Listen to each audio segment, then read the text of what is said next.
Good. All right. Well, welcome everybody. We're now into week 4 of the SURF program, which is crazy. And so this is our third brown bag seminar, which I hope everybody's enjoying and getting something out of. As I've mentioned, sort of just if you were paying attention beforehand, one of the things I really like about these is not just the content that they provide in terms of understanding the various research that's happening across the program, but also a chance to sort of see how sort of the community gets set up in terms of interactions and these collaborations and conversations and the way sometimes science happens sort of outside of the actual traditional lab or field. So I hope you guys are starting to see some of that. What seems like a topic that may not be of particular pertinence to you or your actual research track, but it turns out that it has some piece that you can take from. So it's great conversations that take place. So okay, so today's speaker is Jeffrey Markert from Providence College. Jeff received his undergraduate degree from Hampshire College, and then his master's from the University of Vermont and his PhD from UNH. So stayed around in New England the whole time, huh there, Jeff? Yep. And before teaching at PC, he's been various places, URI, University of Cincinnati. So he did leave Vermont briefly, it looks like, maybe for a little bit there. And then has held positions outside of sort of traditional academic institutions where he worked with the US EPA, the US Geological Survey, works with the American Museum of Natural History, and has done some really interesting work in the fields of population and conservation genetics, speciation and ecological divergence. Some of you may be interested to know that Dr. Markert worked with the grants of Darwin Finch fame and actually worked closely with them on a couple of population genetics problems associated with Darwin's finches down in the Galapagos. So he's got a wide breadth of experience, and he's here today to talk to you about fish, not finches, Yes. but particularly the genetic echoes of the radio age, which is a very cool title, Jeff. So Right. Well, I worked way harder on that title than I probably should have. All right. So sharing my screen now, and you guys can see the cursor and everything. All right. Wonderful. So thank you for that introduction, Jim. As he said, I'm really interested in understanding evolutionary biology and using it as a tool for understanding conservation biology. I'm going to talk to you today about a cool, rapid evolutionary system. And I guess we can get right into it. If I can make the slide machine work. All right, there we go. All right, so today I'm going to talk about how a group of Atlantic killifish from New Bedford Harbor have evolved to survive in a very, very polluted environment. Locator map, so this is New Bedford Harbor. And I'll be talking about fish from here and also all along the south coast of Rhode Island. All right, so a little bit of history. New Bedford Harbor is a super fun site. It is a gigantic mess. Starting in the 1940s, electronics manufacturers started dumping all kinds of chemical waste into the harbor. That finally stopped in the late 1970s. And since about 1990 or so, they've been dredging the harbor to remove all of this toxic sediment. The next phase of this will be to start dredging and restoring the adjacent marshes. So it's a multi-decade story of contamination and then a multi-decade story of cleanup efforts. This just summarizes some of the history officially in 2020, the dredging of the harbor was declared to be done, and they're moving along to cleaning up some of the adjacent marshy areas. Contaminants. We'll talk mostly about PCBs today. These are an oily organic substance. They are an insulator, they are flame proof, and then so they got used in things like capacitors and transformers, and they are a pretty big health hazard. But that's not the only thing in New Bedford Harbor. There are other things like heavy metals, lead, zinc, mercury, cadmium. It's kind of a mess. Just to give you a sense of the scale, I'm not a toxicologist, but I know and have worked with several of them. We're normally talking about parts per million or parts per billion of contaminants. Sediments in the 1970s were up to 1% of these metals. Up to 10% of the dry weight of the sediments was PCBs. Problem with this is the stuff never biodegrades. It does bioaccumulate and can move up the food chain, but if you're in a contained harbor, that stuff will just cycle through and the food chain again and again and again. Unless the big high trophic level creatures leave, it's just going to stay there and keep causing problems. One of the problems is the biodiversity of the harbor itself, particularly invertebrates, crashed. It's just much lower than related areas. There are fish there, not all fish. There are fish who go in and out who seem to do okay. But it's a very impacted system. For those of you who want to do some quick follow-up, you might have heard there's a Rhode Island Public Radio story a few weeks. I can drop the link in the chat later if people are curious, talking about declaring the cleanup efforts done and then how they're going to move on to the marsh areas. Now, the interesting thing about this is it reminded me of how much all this costs. So from the latest rescue recovery money, they're getting another $78 million to finish the job on top of the hundreds and hundreds of millions of dollars they've spent cleaning this up since 1990. So it's a pretty big mess. It's also an interesting evolutionary story. So this is the Atlantic killifish, Fungulus heteroclitus.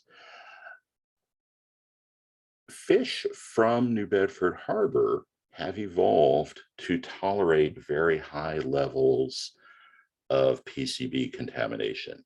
In the lab, they can tolerate levels up to 8,000 times higher than naive fish from more pristine habitats.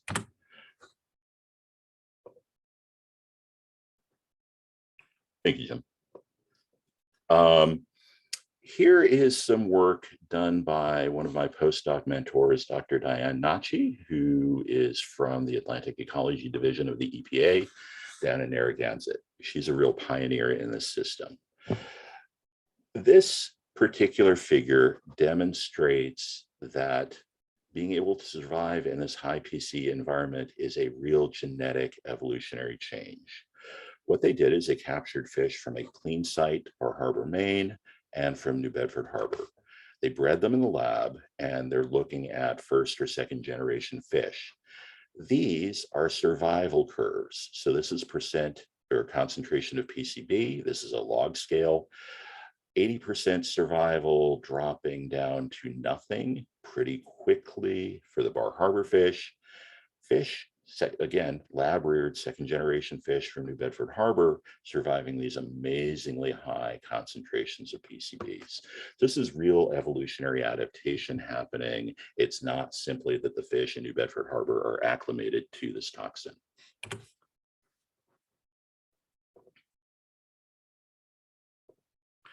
All right. Diane and Brian Clark, who we'll talk about later, and their group have done a lot of work looking at how these fish are impacted. This is a figure that my one of my summer research students, Matt Rock, who's here today, reminded me of.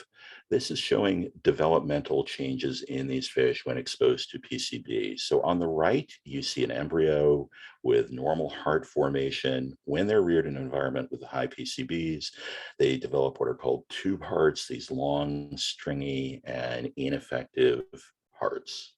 So PCBs are a real problem for them. I am coming in late to the system as a population biologist. I'm building on the work of lots of earlier research.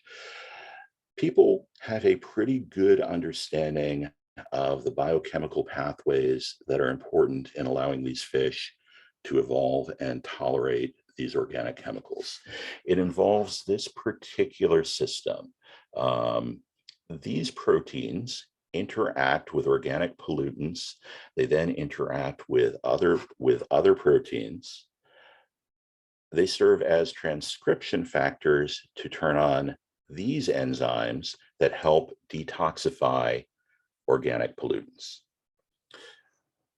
What's really interesting about this, and feels still very counterintuitive to me, the fish in New Bedford Harbor do not ramp up and have amazing enzymes in the system to detoxify PCBs.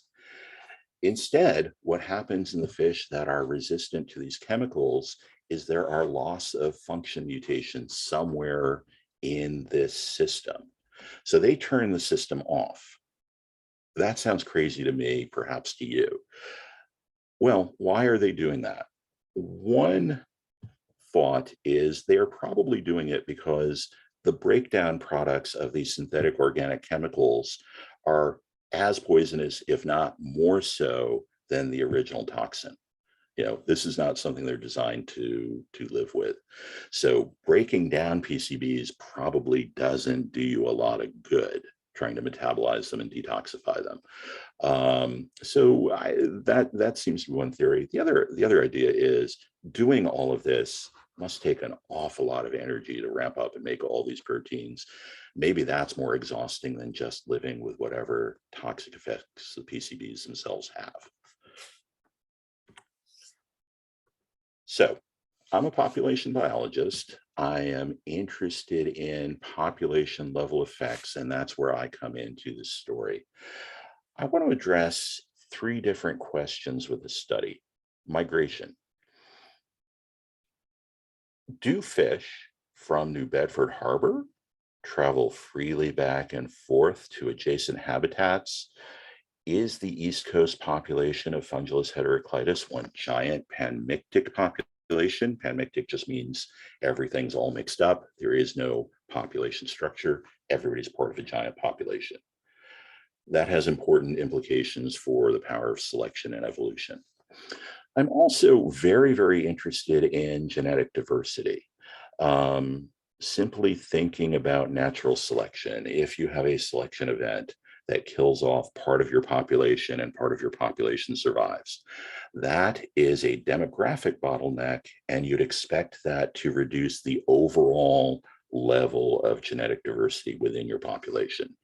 That could be a problem downstream because now you have fewer genetic resources to adapt to the next evolutionary challenge. And then finally, and this is very new to me, because we know so much about those biochemical pathways, can we find evidence for allele frequency differences at the loci coding for those various enzymes that would signal natural selection occurring in different directions, either within the polluted New Bedford Harbor or at cleaner sites nearby? Our study plan was to collect these fish from a mix of clean and polluted sites, ranging from Narragansett all the way up just beyond New Bedford Harbor.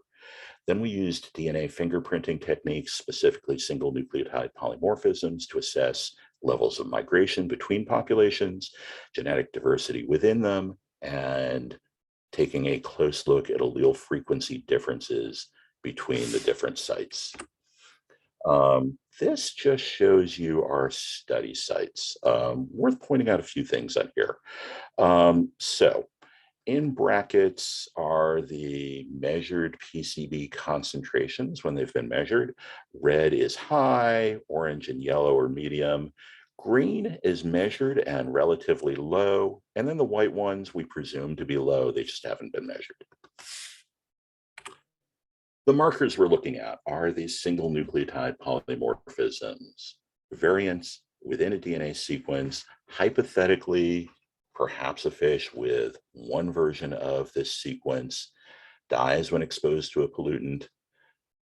A fish with a perhaps beneficial mutation can survive when exposed to a pollutant. If that's true, then we might expect to see allele frequency differences. If you're in a bad environment, you might expect the frequency of this A allele to increase and the G allele to decrease. Or maybe not.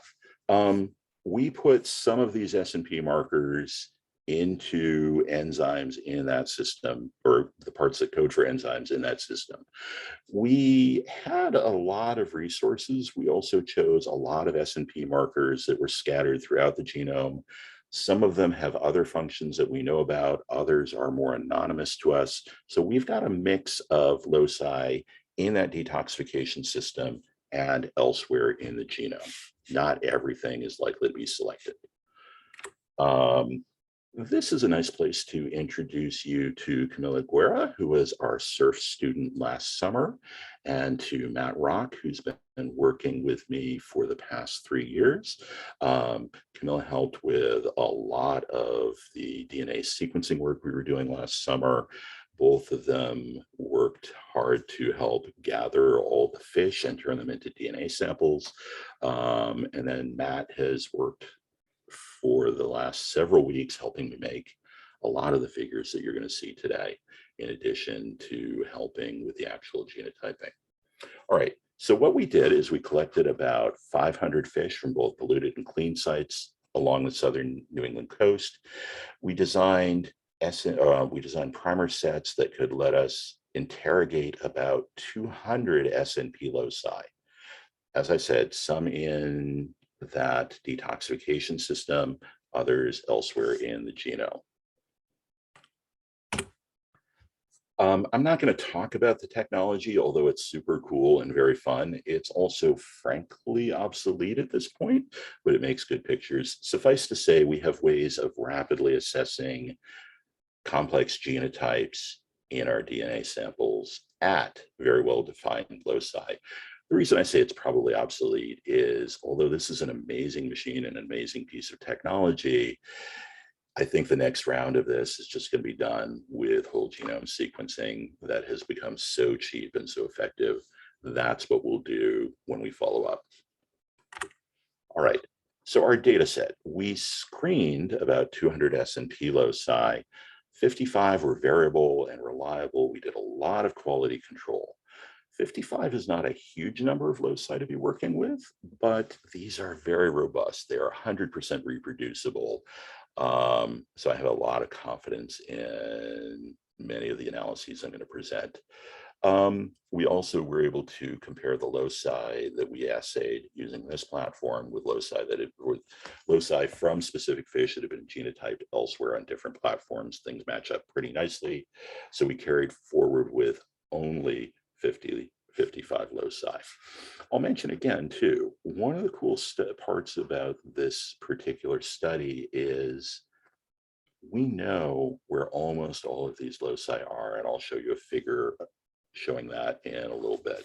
All right, so our first question was about trying to understand population structure. Is there a lot of migration between our habitat sites, or is everybody isolated?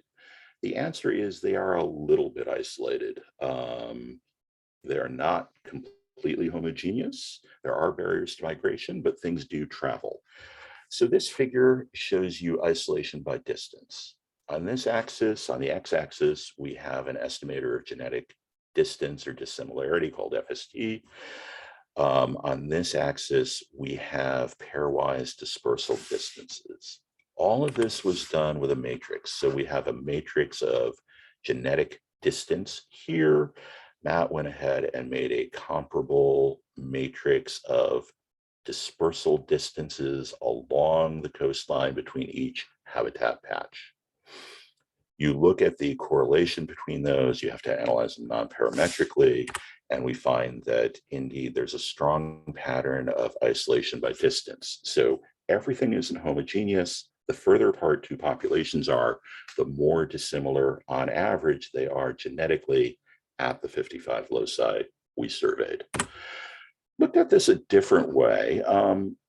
This is analysis from a program called Structure. What Structure does is it looks for clusters of genetically similar individuals with no a priori hypothesis about geography. We just give it all the data. We don't tell it who comes from where, and it does a lot of permutations and analyses. Tells us, well, I think the best model supports 6 distinct genetic clusters. I then resorted them and they line up pretty well with geography. Seems to be a cluster over here in Narragansett. Everybody else is part of a red cluster, which is what these bars are sort of indicating. And then interestingly, at the polluted sites, there seems to be a lot of this blue coming in.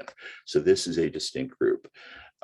This is actually, I'm not going to talk too much about this, but this is actually a really complex bar graph. Each vertical bar is an individual. The color is the probability of belonging to one of these 6 hypothetical clusters. That's what you're seeing here. I'll show you a simpler version of that here. In this version, I assumed geography. I just did this the old-fashioned way. I said, hey, here's a population at Jerusalem. Here's one just a little bit upstream. Calculate the genetic distance between here and here and here and here and all that. Put it into a phylogeny-like program, and you can see this tracks pretty well with the known geography. What's interesting, I see Jim twerking his head. I'm sorry for the upside downness. Matt looked at this yesterday and he said, could you flip those? And I said, yeah, but it would be hard. I will ultimately flip them. So the labels are just population names, Apontsagansett, Millbridge, Slocum's Creek. What's different and what doesn't follow geography especially well are these polluted sites, which I think is pretty interesting. All right. So we find some migration between the populations, however, definitely not panmixia. It's not one big, giant, homogeneous group. There is a baseline geographic signal, and based on this and some other things I'll show you later, I think there's something extra going on at New Bedford Harbor, which you would probably expect. Second part was genetic diversity. I think if you looked at every paper I've ever been on, one of the themes is finding differences in genetic diversity between populations. I'm not finding it here, and I don't quite know what to do with that. Let me show you the results though. All right, so to estimate genetic diversity, we'll just estimate heterozygosity averaged over all the loci. When you do that, these are all almost exactly the same. New Bedford Harbor is not lower than anyone else, at least not in a meaningful way. There aren't really statistical differences between heterozygosity estimates at all these sites. That is interesting. I'll talk a little bit about why I think that's true. The other thing, and it's a pretty standard thing to do, is if you suspect selection, you would look for evidence of the population being out of Hardy-Weinberg equilibrium or some loci being out of Hardy-Weinberg equilibrium. We're not finding a very strong pattern of that either. I think what's probably going on is we've achieved a new equilibrium. It's been many, many, many fish generations since the pollutants were introduced into the harbor. There's still low rates of gene exchange between adjacent populations. I think we've just achieved a new equilibrium under the current environmental regime. All right, so no evidence of bottleneck. Most loci seem to be in Hardy-Weinberg equilibrium. One caveat to that, we have a huge multiple comparison problem when you look at 55 loci and 11 different problems. To be statistically significant, your p-values have to be very, very low. I need to dig more deeply into this analysis and see if there are ways around that. But no huge smoking gun in any of the loci are saying, yes, this one's out of Hardy-Weinberg equilibrium. We do have Ricci differences. So the third question I wanted to address was whether we see, at least indirectly, evidence of selection. Our signal for that would be seeing big allele frequency differences between polluted sites and clean sites. The alternative, our sort of null hypothesis, would be that there is no real difference in these allele frequencies between sites. We find them. So let me talk you through this. I'm going to talk, just to simplify things, I'm going to talk about 3 sites for this next part. So Jerusalem Point and Narragansett, a clean, pristine site. New Bedford Harbor, we've talked about. Mattapoisett is up here just outside New Bedford Harbor, another clean site. For purposes of illustration, I'm going to cherry pick some data and show you the kind of patterns we could see and what they might mean. So one thing we might see, and we see this at some loci, all loci are pretty similar in terms of their allele frequencies. T allele at this particular anonymous loci is somewhere around 70% at all 3 populations. Nothing very interesting going on with that. Another pattern you might see is variation by geography. So we have Jerusalem down here. What, about 60% of the G allele, 40% of the A. At Mattapoisett and New Bedford, clean and polluted sites, the G allele is suddenly way common. So that is sorting with geography. The third pattern I would associate with selection. So looks like the G allele is fixed at Jerusalem. It's also fixed up at Mattapoisett, but look what's happening at New Bedford Harbor. This T allele suddenly appears at a fairly high frequency that wasn't present at the other site. This is the ARNT, a part of an SNP in the ARNT locus. So that's part of that detoxification system. That's the kind of pattern we might expect to see if things are under selection. Now, I mentioned earlier that I'm really just cherry picking data at this point. I think there's a very elaborate, comprehensive multivariate analysis that I'm about to leap into to do this all more officially and more formally. I want to show you what we might see and what we expect to see qualitatively by looking at the whole data set and pointing at different outlier parts of it. So let me talk you through this next figure, which gets a little tricky, but I think it may be the best way to show this. All right, we're looking at 55 different loci. Some loci don't show much genetic distance or difference between the 2 sites. If that's the case, they'll have a very low GST value. GST is another way of measuring genetic dissimilarity between populations. So if 2 populations are identical, GST will be 0. GST will be 1 if they're completely different and have no alleles in common. On the x-axis, we have just ordered each of the 55 loci, and we've ordered them by the GST value between Jerusalem and Mattapoisett up here.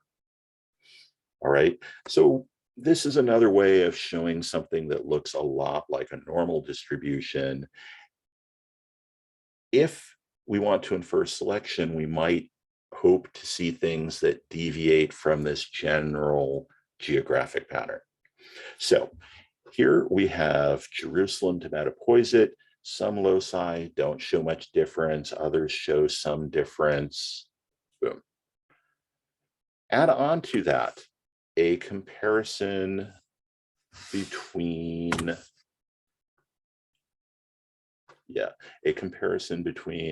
Jerusalem and Slocum's Creek, which is on the other side of New Bedford Harbor. So similar geographic distance. Notice that the Slocum's River ones show up as light blue, following almost the same pattern of genetic difference between the two sites. A little bit of variation, but basically the same pattern. Adding one more layer to this, which will be New Bedford Harbor. These loci do not match at all. Now, looking at this figure, I don't know what this particular locus is, but if you look here, this guy is showing way higher levels of genetic distance between a clean site and New Bedford Harbor than it is between clean site and clean site. That's a lot, I know, and I'm happy to clarify that during the discussion if we need to. I want to show you one more figure, which I think condenses this all down into an interesting and hopefully pretty accessible way of looking at it. We did the same thing, but we did it with a heat map. So genetic distance from Narragansett to Mattapoisett, again, sorted in the same way, low difference between the two populations, high difference. Here, we have a list or a label for each of the loci we looked at. So whatever this XTC one is very different between the two populations, these guys are relatively low.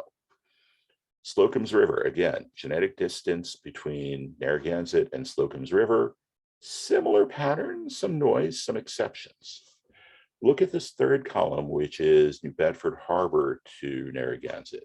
We start to see a lot of exceptions to that overall pattern.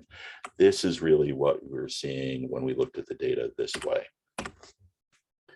Take a look at which of the loci are implicated. Now, I know you probably can't read these. I've got another slide to show you them in more detail, but AHR, these are within that detoxification system. There are a few other loci that pop up that aren't in that system. Exploring this further is going to be really exciting and really interesting, and that's what I'm going to do for the rest of the summer. But yeah, we have hits for this gene, and for that gene in this. These deviate from what we might expect just due to geography. I mentioned earlier that these are all mapped or mostly mapped. So we know what chromosomes they are on. There are some that we're a little unclear on. This is kind of our errata pile, but we know where these things are. This one is interesting, but it's all redundant. So our nomenclature is AHR1-161. So this is the 161st base in that particular coding region. This is 792nd. So these guys are tightly linked. It's not surprising that they're all telling us the same thing. Anyway, we're going to be exploring these patterns within the genome quite a bit, doing more fancy multivariate stats to kind of make those evolutionary differences pop out and have a more detailed story to tell by the end of the summer, hopefully. All right, so our general conclusions: genetic panmixia can be ruled out. Genes in fish do migrate between sites, but it's certainly not a giant homogeneous population. There's no evidence of a recent ongoing bottleneck at polluted sites. I think in retrospect, that makes a lot of sense. The pollution has been there since the 1940s. That's plenty of time for populations there to reach a new equilibrium. Interestingly, several loci show frequency differences at New Bedford Harbor relative to other sites above and beyond what we might expect due just to geography. I think that is a signal of selective forces at work. To wrap up, I have lots of acknowledgements. I want to thank Denise, Sibel, and Maddie. Denise really taught me a lot about how to work with these fish, and a lot about EPA stuff in general. Sibel sat down with me and helped me wade through lots of data files to start to pick out which S&Ps would be interesting. Maddie added to that list and trawled the published genome to help find a lot more. Maddie's also the one who did all the blast searches to help localize these and give us a better understanding of exactly where they are in the genome. A big thanks to my EPA mentor, Diane Nachi. I worked as a postdoc with my PhD mentor, my postdoc mentor. I worked with Diane in the early 2000s, and a few years ago, she invited me to come work on this system. As I mentioned earlier, she's a pioneer in terms of understanding how fungulates have adapted to this very high level of pollution in New Bedford Harbor. Here's a brief abbreviated list of her many publications on the topic. We're also working with Dr. Brian Clark at EPA. He and his team have done a lot to start to understand the biochemistry of what's going on, in addition to the basic ecology of the system. I want to thank Matt Rock, who was a big help in putting this presentation together, gathering a lot of this data. Grace Foltz is a SURF student who has just started working with us this summer. Grace is helping us develop methods for assessing allele frequencies, perhaps just from environmental DNA, just from water samples. It's pilot work, but if it works out, it's going to be pretty neat. We can perhaps replicate this at the sites we visited, and then go back and add new sites with a lot less effort. Catching hundreds of fish, turning them into DNA is wonderful and fun, and I enjoy it. It's also expensive and it takes a while. If we can just go to a polluted and clean site and concentrate DNA from the water and get allele frequencies from that, we can really expand the detail we get. I also want to thank students who've worked on this project over the last few years. Sam, Camilla, and Emma were all supported by SURF funds. Camilla and Emma, particularly through COVID, which was an exciting challenge. And finally, our funders, the SNEC Foundation, has made a lot of this possible. I mentioned AIM, and SURF has supported several of our students. So has EPA, and Providence College has provided seed money and a Walsh Fellowship for students over the years. With that, I think I want to pause and have a little chat.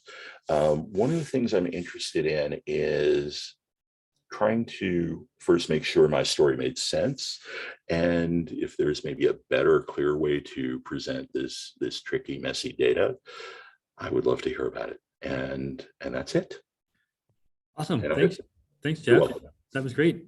I have lots of questions, but Excellent. I'll stay quiet for a little bit anyways. Let anyone else out there who might have questions or comments, please go right ahead.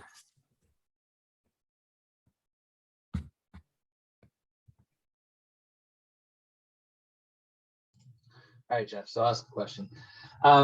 So it is, I agree with you. I think it's very interesting that you get loss of function in this pathway to clean up. And I think that's really interesting. I think you have some good ideas of why that would be.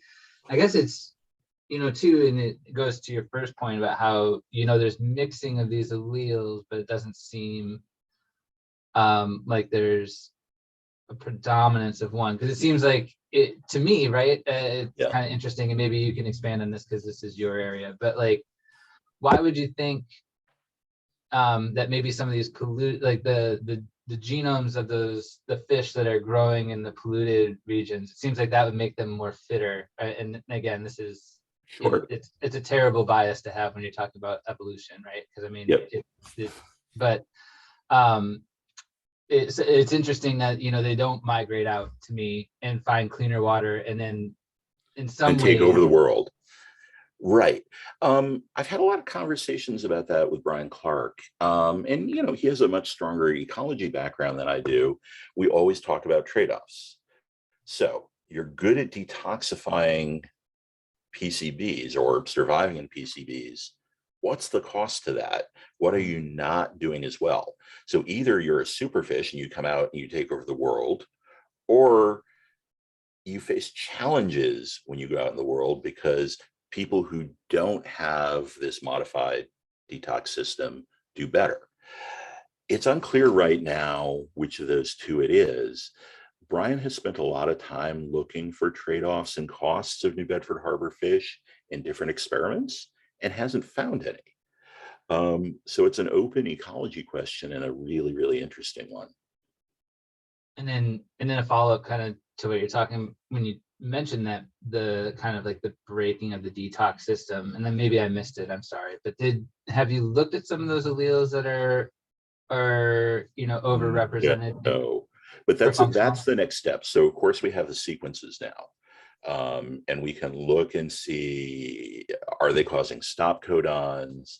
Are there indels? I also think now that we have all this DNA and we know where to look, sequencing through the whole thing is a logical next step for some of these fish. But that's, yeah, I mean, I think that's a good place where we'd like to go next. We can do it in silico. We have this, we have the genome sequence, and we'll certainly be comparing those. But yeah, getting more at that will be really exciting. Yeah, because I mean, in my experience, right, most of those SNPs shouldn't do much, right, like functionally, total loss of function or something like that. But right, augmented function in those things would be really cool to see. Yeah, so I think one of the next steps will be to pump in those variants, translate them, and see what they look like and what they're giving us. And so, yeah, I'm very excited to be doing that. That I think is going to be very interesting. Cool. Looks like maybe the BJ crew has questions, or you said, yeah. And you're muted. Yeah, you were milling about there, so I thought maybe you guys had questions. No? Okay. All right, what do you have, Jim? All right, so I've got a few things. So you'd mentioned the heterozygosity as a measure of genetic diversity. And I guess maybe you thought perhaps explain why that heterozygosity is a measure of genetic diversity for folks. And you showed a slide where they were all the same roughly level of heterozygosity, but that doesn't mean that they're the same diversity, correct? It doesn't. However, with S&Ps, it comes closer than it might with other markers. With S&Ps, you only have two alleles. And, the most heterozygosity will be when the allele frequencies are equal, and then you're going up and down on that. Now, if you were looking at other markers with more alleles at a locus, it's a different and more interesting story. But the range at which you can operate is pretty limited. So basically, heterozygosity is highest when you're at 50-50, and that's all you've got. The other part of this, and I should probably admit this, there's a strong ascertainment bias in all of this. So when we did our screening, we were looking for things that were variable. If something is occurring, and we looked at, I don't know, we had a panel of, I guess, 96 fish from all these sites mixed up. If you had something that occurred at a very low frequency, we would never see it, and we would never use that locus. So that may be biasing us towards this uniformity, and the highest you can get is 50%. So that may be part of it. But I don't think that really explains why it's all settling at 30%.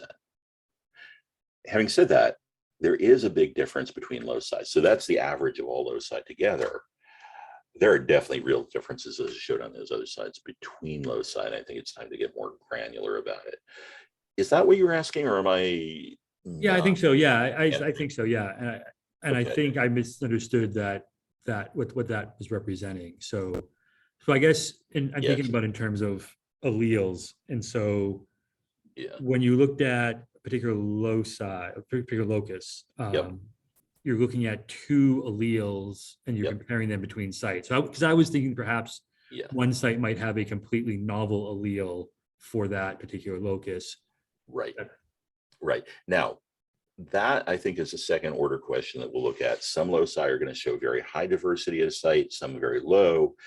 But at that point, it also becomes really relevant which allele it is, more than the overall heterozygosity. In that slide, I was using heterozygosity just as shorthand for overall genetic diversity. Is there a lot of it? Has the population been through a bottleneck? So yeah, so I probably should have been more detailed about that. I kind of get into my own little world where I just zone out with this stuff because it's so fun. I forget that other people are cool and have other interests.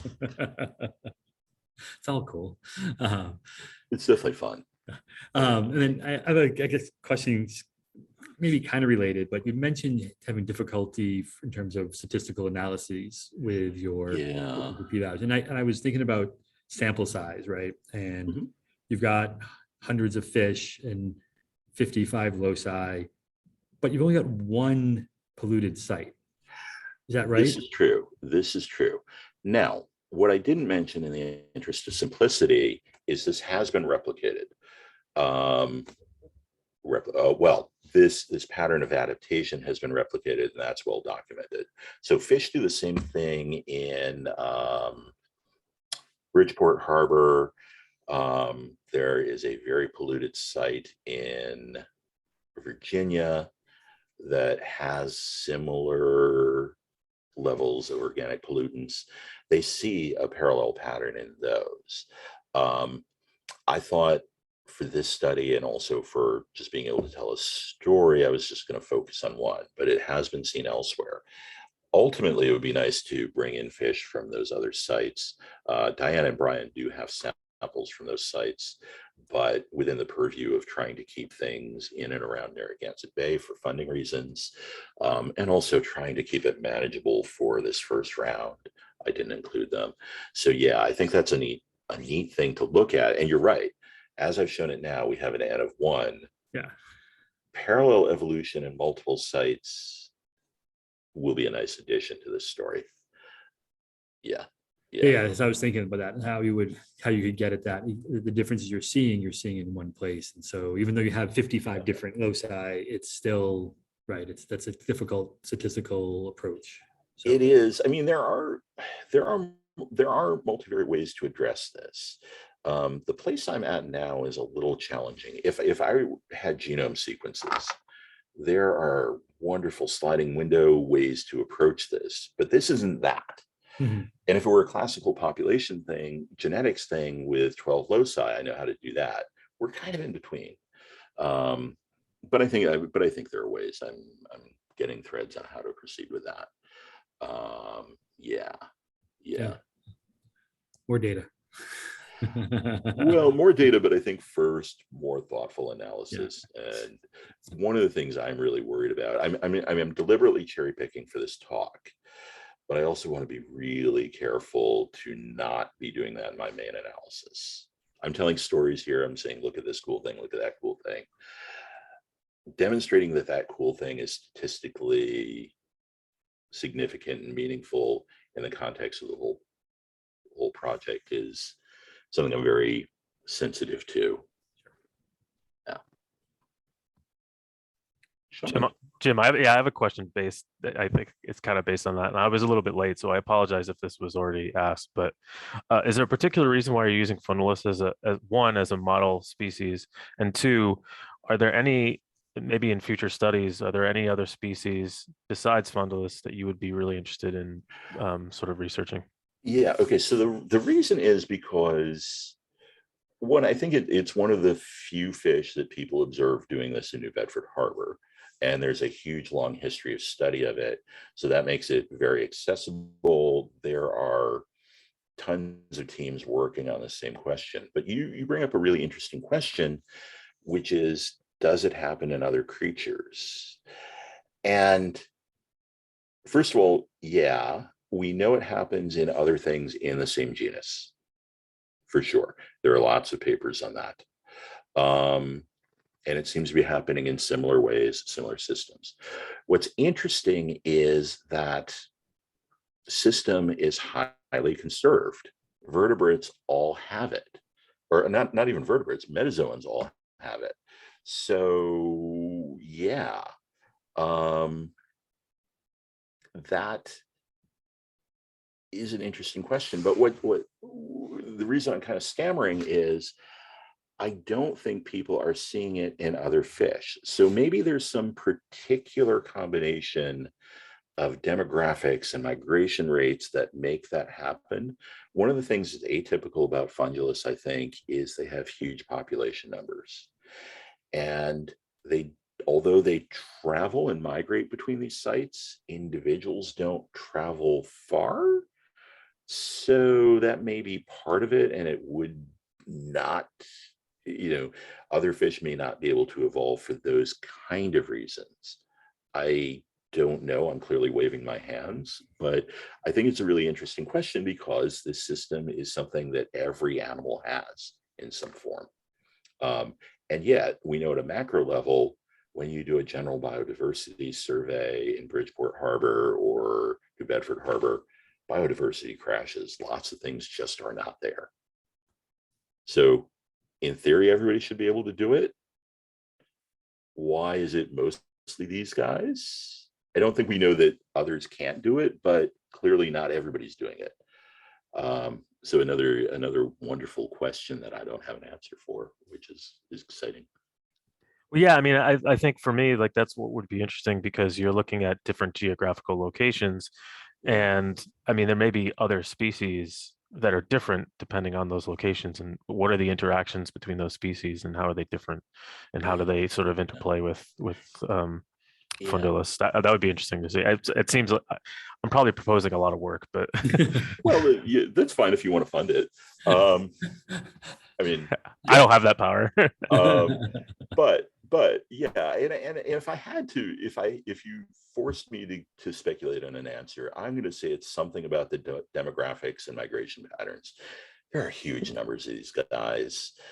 They don't travel far, but they do travel. Maybe that's just the right constellation for all this to work together. But there's tons we don't know, or tons I don't know. Hey Jeff, have there been like survivorship trials that are like, there's a word for it, I'm sure I'm blanking on it, but have somebody taken fish from Narragansett and tried rearing them in sort of taking water from New Bedford Harbor and vice versa? Yep, absolutely. And I think I had a slide about that early on. So that's one of the things Diane did many years ago. And importantly, she did it on F1s in the lab.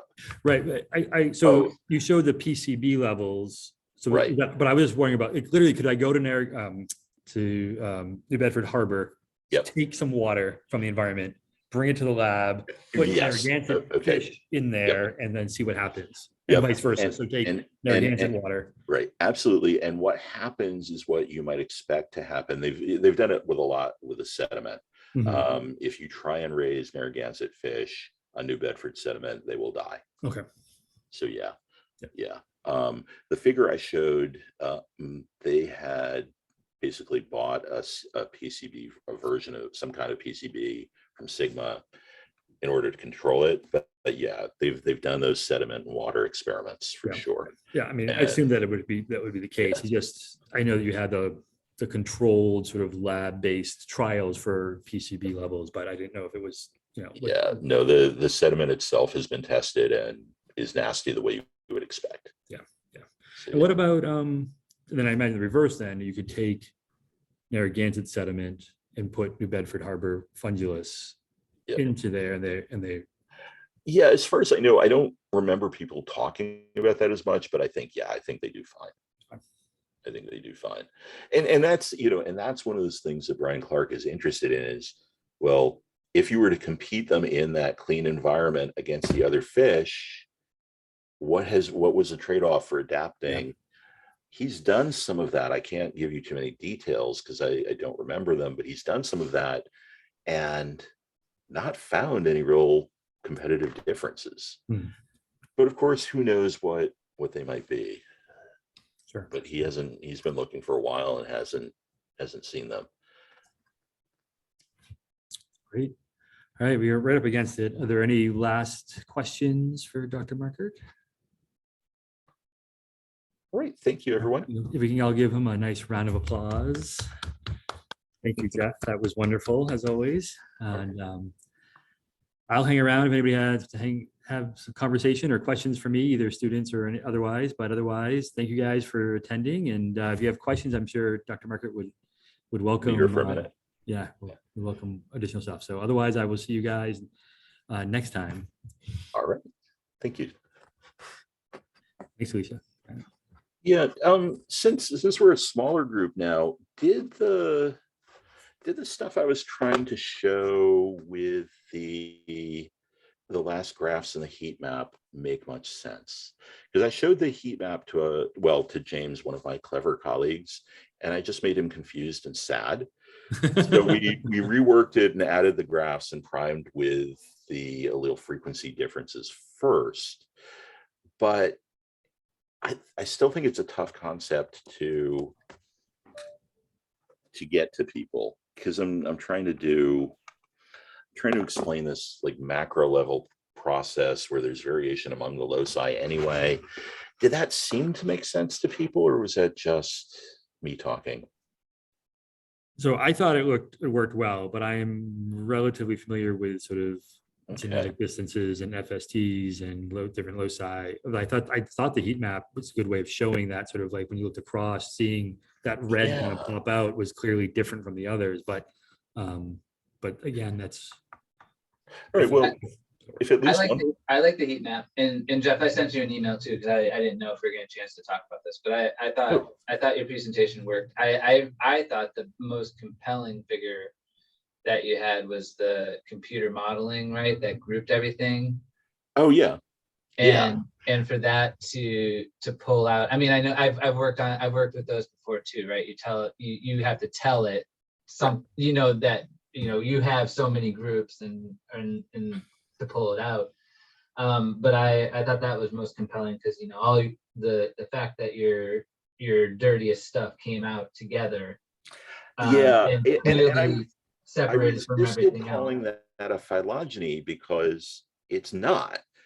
That group is being drawn together by the loci, I say, waving my hands, by the loci that are being selected in weird directions, I think. Yeah, no, I think that helps too, right? When you want to, then you start talking about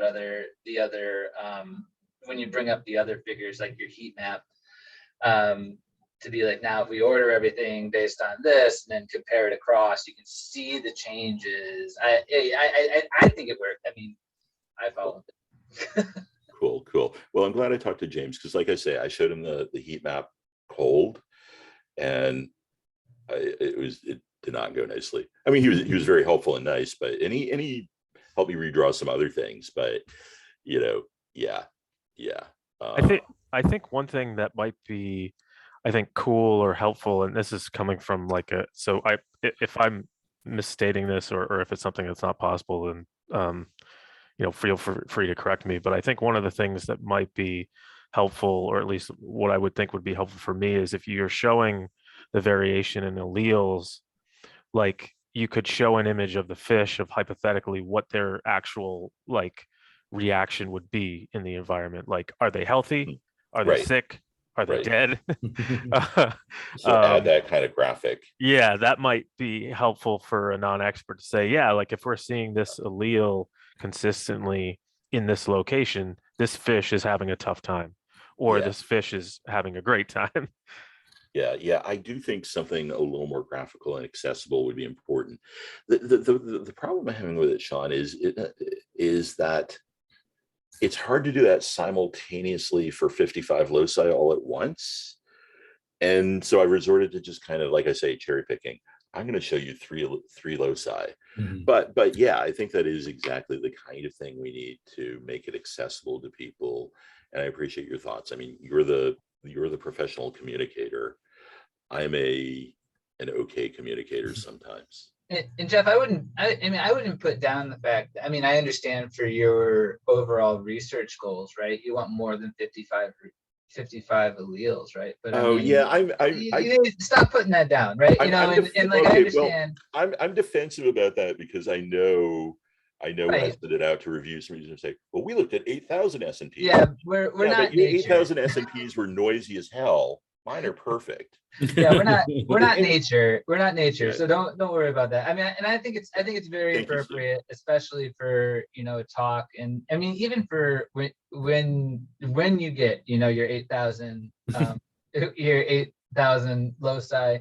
I mean, I don't think it's inappropriate to pull out some, right, from the larger data set for illustration. Because I mean, there's just, like you say, it's impossible. Like you can't do that. So I like I say, I think it was still, like, I think your talk was appropriate. Like it wasn't like you said you're cherry picking, but everybody to show their example shows the best thing, the strongest result, right? And as long as it comes out of those populations that you showed, the larger data set that come out of those groups, I think that's, that's what everyone does. Yeah. And I wasn't, I think it's only inappropriate when I start to put p-values on those things and not talk about the others. But yeah, I appreciate that. I'm a little defensive about that. I also, like I said, I know I have to move on to next generation sequencing. I'm just waiting on funding to do that. However, I'm very proud of this data set. It is clean. There's not noise in here. I was ruthless in terms of throwing out things that I could have squinted at and said, well, it's mostly fine, plenty of replication, plenty of really solid positive controls. Yeah, so thank you for that. I will be super proud of it in my next talk. All right. Anything else? And the students are having fun. So I mean, I'm sure that's a big We part. are definitely having fun. Yeah. We're definitely having fun, and we appreciate all the app score surf student help.